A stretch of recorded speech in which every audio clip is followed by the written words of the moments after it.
everybody, my name is Shavon and I am the youth relationship coach. And my name is Nephateria. I am the warrior princess. And today we are going to talk about the question, can women get along? Such a great question.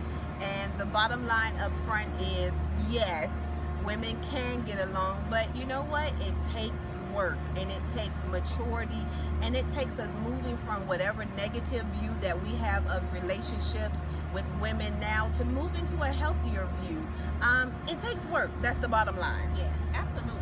And it does take work. And I just remember back in elementary school, middle school, that experience with women really shaped my view of women. I experienced jealousy, girls didn't like me, so I felt like it was at that point that I thought that women couldn't be trusted, and this when I put up a wall when it came to women. I had friendships, but they were very surface. I didn't let women in to really know what was going on with me. I didn't communicate my heart because I feared that I wouldn't be able to trust them, that they wouldn't understand me. And I carried that for a long time, up until I experienced life. Life happened, and I realized that I was alone, and I really needed my girlfriends. I wanted people that I could call and be like, girl, this is what's going on. And when I went through a divorce, that's when that happened. I couldn't go through life by myself. I couldn't just do it alone. And so I had to, learn how to develop relationships and to let women in. And it was a risk. I didn't know what it was going to be like, but I just was tired. I was tired of handling situations by myself. And my story is kind of similar. Had friendships with females all throughout elementary school, middle school, and somewhere around middle school, high school, it started to become more difficult. And I don't know what happens to girls in middle school, but we just get mean and we hurt each other and we say things, and it was just a tearing down, and I stopped trusting females as much. So I really became the poster child of it is so much easier to get along with men. And so many of my friendships began with men and just hanging out with guys because it was just easier, because I had the attitude that women brought drama and it was jealousy and envy and just all of the negativity, and I just didn't want to deal with it. So I got to this place where I just cut off friendships. That I was married, I was with my husband, I got kids. That's all I need. I don't need friendships. I can just be cool. I got sisters, family members. I don't need nobody. I'm cool. We just gonna roll like that. I'm cool. But similar to Shavon, when life really hit, when I started going through divorce and things started happening in my life, I was isolated and I was alone, and life became much more difficult because I didn't have that girlfriend that I could call up anymore. I had some girlfriends in high school, but those relationships became strained and I kind of cut those off. So when life hit, I was alone and I had to start rebuilding friendships because I didn't have anybody. I was by myself. And when life hits, you don't want to be by yourself because it makes life so much more difficult. And the question that comes to mind that many women may ask is how? How do you develop those friendships? Okay, I've been through betrayal, I've been through girls talking about me behind my back and all that kind of stuff. So how? What do we do from here? If I have that attitude, what do we say to women like that who have that question? You have to first be really honest about where you are. If you don't have friends that are females, why? What are some of the root causes? Is it because of some things that are going on within you, or is it who you've connected with? And it first begins looking inward and trying to figure out, okay, why don't I have female friends?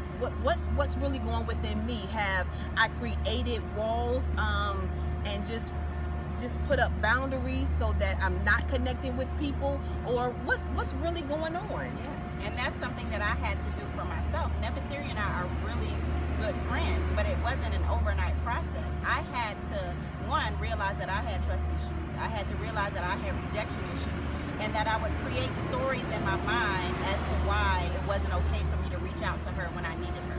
Oh, she's too busy, or I can't, no, she has other things going on, or she's going to think this if I say this. So I really had to get it in my mind, look, I need her, I don't care what she's going to say, and I had to take that risk of just picking up the phone and calling her and saying, hey, this is what's going on. So it was little steps like that that really helped me to overcome, and I'm still learning it. You know, we're friends, but we have a circle of friends where we're still learning how to build trust and relationship with one another. So we're not experts in it, but we've proven, or we've shown and seen in our own lives how you can develop healthy friendships and how it works. But it does start with looking internally. What's going on? Am I insecure? Am I jealous? Do I envy other women? Just get real about that and deal with that.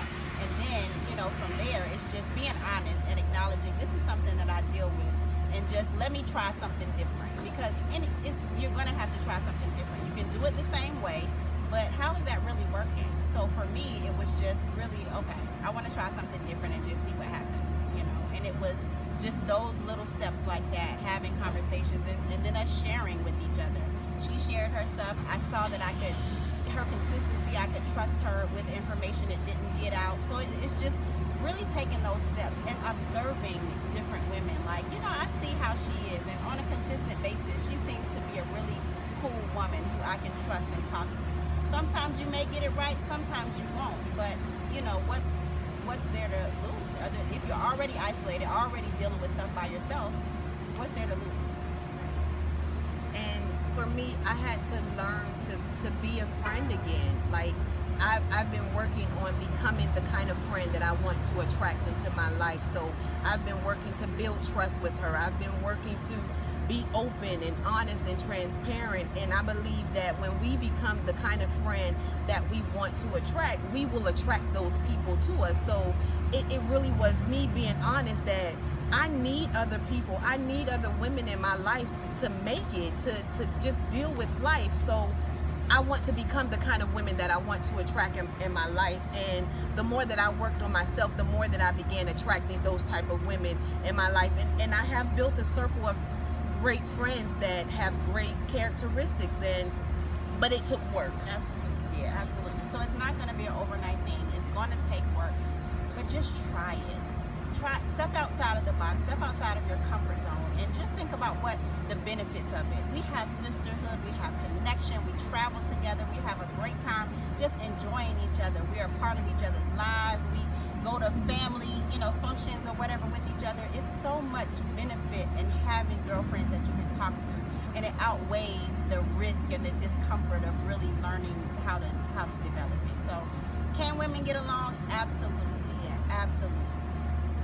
And one thing we want to leave you with is that, yes, women can get along, but you need to give that individual grace, and you need to give them room and just love them. Give them room to be who they are. Absolutely. The more that you love them for exactly who they are, the better your friendship is.